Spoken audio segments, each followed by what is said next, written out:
Makakapag-steak ka na sa bahay mo as low as 250 pesos. Yung pang steak namin sa bahay, dito kami bumibili, mura lang. Isipin mo yung masarap na pang steak, nasa 200 pesos lang. Punta lang kayo dito sa meat section ng grocery. Actually kami dito sa SM Mega Mall nagpupunta. Then, tanong nyo lang kung saan yung United Steak.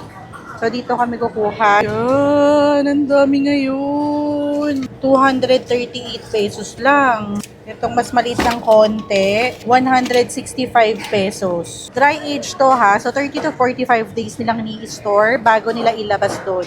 So isipin nyo ha, yung isang steak kapag kakain ka sa labas, nasa 1,500 pesos, isang piraso lang yun. So ito 241 pesos. So this one, 339 pesos. Makapal na to ha. Ito naman, 332 pesos. So kung kakain kami sa labas, umaabot ng 14 to 20,000 pesos yung steak namin. So, kung dito sa bahay lang kami magluluto, yung 1,000 pesos namin, 3 or 4 na piraso na yun. Yun lang talaga yung ipinila namin dito. Ito na lahat nung binili nating steak. Grabe, parang nag-hoard tayo, no? Pinapunch na yung steak natin. Tignan nyo naman yung presyo. 231, 339, 213, 297, 220. Ang mamura, no? Isipin nyo yun, 4,740 pesos. 20 pieces na na steak yung nabili namin.